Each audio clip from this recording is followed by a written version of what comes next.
Shabbat Shalom, everybody. It's Rabbi Stephen here, Rab Shmuel ben Yehoshua, Rushby in the house. I haven't said that in a while, just kind of maintaining a little bit more serious tone. But, we're coming up into Hanukkah. We're about 2 weeks away when you see this. And it's a festival. It's meant to be joyous. We beat the Assyrians. The oil lasted 8 days.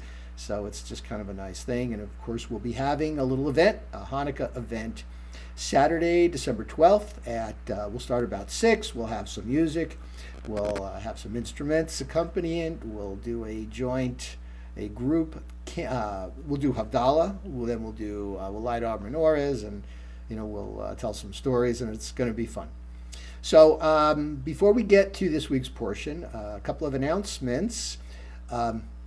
We are going to start a Torah discussion class, a Torah study, Tuesday, December 1st at 7:30. You'll all be getting other notices on that. Please feel free to join. We'll go on Zoom. We'll go for about an hour, 7:30 to 8:30, give or take, on Tuesday. That'll be in addition to the Thursday night adult ed that Sandy and Judy Graben are hosting. So speaking of which, so this week, of course, we have Thanksgiving on Thursday. So happy Thanksgiving to all of you. I hope you have a nice, peaceful time and a joyous time. I know that, it's not the best of times right now with the COVID virus coming back and more cases and more hospitalizations. So please be careful, wear your mask, social distancing, and please be safe.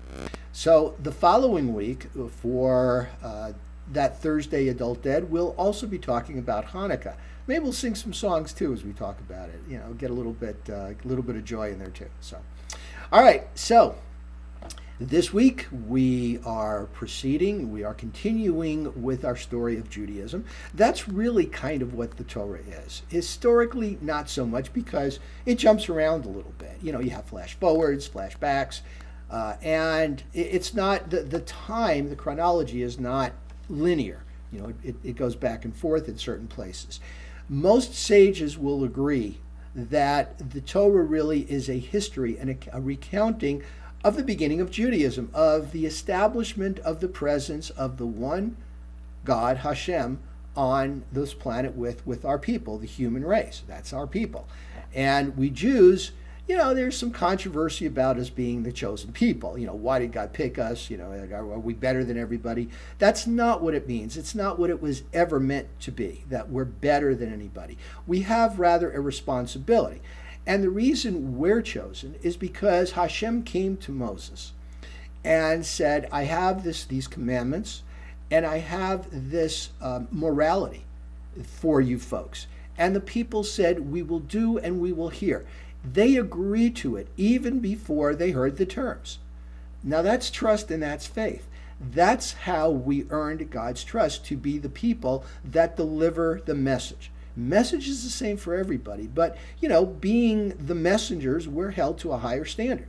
In fact, the Hebrew word for king, melech, comes from the word malach, which you might recognize as angel, but that melech root really means messenger.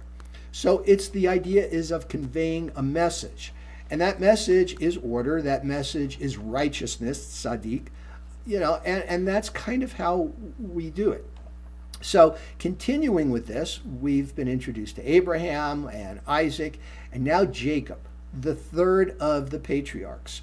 So Jacob has left his home.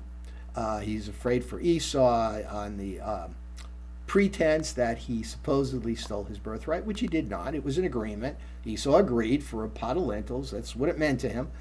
And Jacob is now kind of on the run. So he comes to this place, and it's considered to be Mount Moriah, where Abraham was going to sacrifice his father, and his hand was stayed by an angel. And he goes to sleep there, and what does he see? He sees a ladder. Angels going up and down. On the top of the ladder is Hashem. So there's lots of different commentaries about that. Some people say, well, the angels are coming up and then they're going down. So some people say, well, it's the minor angels coming up and the major angels that are going to help going down. And God says that this is a holy place. And this is where Jacob takes the rocks and he pours oil on it. and he makes it an altar, and he does this in the evening, so he is seen as instituting the marries service. So one commentary that I'm going to make about this is that if God is the ultimate presence, the originator of the material universe and the sustainer, God didn't just say, okay, here you are, good luck, see you around, see you at the end of the time, No, God's presence is with us. That's Judaism. That's what we believe. God didn't just create us and leave us to our devices, but you see this all throughout the Torah and the rest of the scriptures with the prophets and the writings, that God's always there for us. May not seem that way sometimes. Certainly there's been a lot of tragedies in our history, but in the end, God's always there. Even though evil may seem to flourish, their doom is sure to come, for Hashem's is the ultimate triumph. Sabbath Psalm. That's why it's the Sabbath Psalm, for that sense of completion, which is what shalom means, by the way. Mishalem means to complete. So if you look at that, if you think of it in another way, it's indicative of God's presence. God creates angels to deliver a message. That's hence the name Malach, angel, messenger. So we have God's presence delivering messages all the time on that ladder, Jacob's ladder. See? So Jacob then goes to Haran, and he meets up with Laban, his uncle. And Laban, of course, is very excited because he remembered when Eliezer, Abraham's servant, came laden with 10 camels worth of goods, and Jacob has nothing. He's got nothing to offer. The commentary, the Midrash, which is kind of the folklore that goes along with the Torah, because the Torah is very sparse about a lot of facts about what it discusses. So the Midrash really is kind of a filling in the blanks, so to speak. And they say that Jacob did have some of his father's Isaac's wealth, but it was stolen, and he's left with nothing, so he has to kind of start over again. So he goes to Laban, or he goes to the well, and he meets Rachel. Instantly they fall in love, and he goes back to his, and Rachel's actually his cousin. Laban being his uncle, Rachel is his cousin, and he asks for Rachel's hand in marriage, and Laban says, well, work for me for 7 years, to earn her hand in marriage. Now, Rachel, of course, has an older sister, Leah, and we all remember that during that time, after those 7 years, he substitutes Leah for Rachel. How she was able to get away with that, how that was able to happen. Some folks say it was dark, he didn't really see it. She had the veil, she walked into the tent, it was dark, she takes off the veil, and he didn't really know until morning when the sun came up that it was Leah.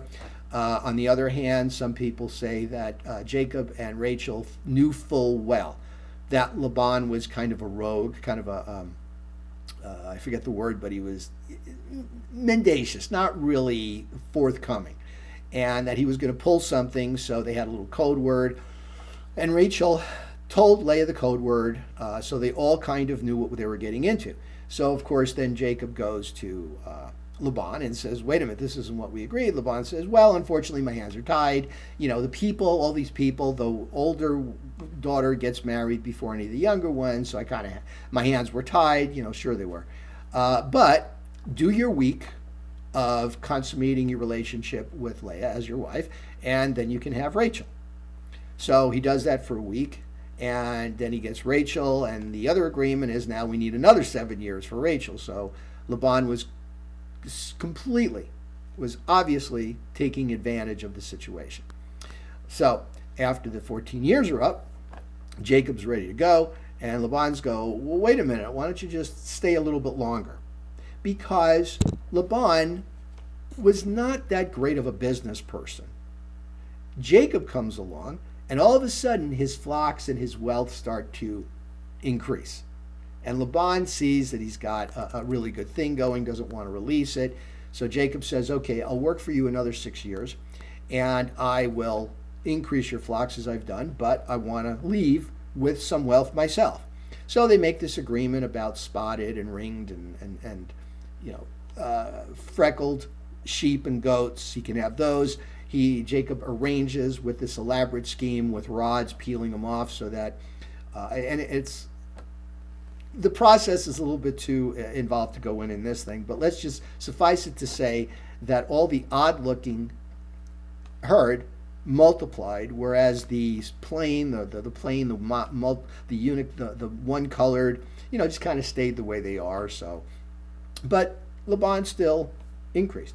So in the meantime, very important, I know we've got only just a minute left, but we know that Leah, the older daughter, gave birth to 6 of the 12 sons. That would be the progenitor of the tribes. Bilhah and Zilpah, the 2 maidservants, gave birth to 2.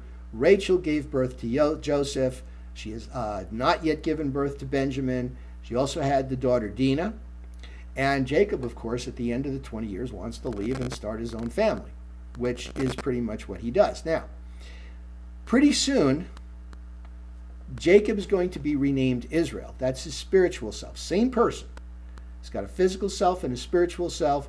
It is said that Leah married Israel and Rachel married Jacob. Spiritual and the material.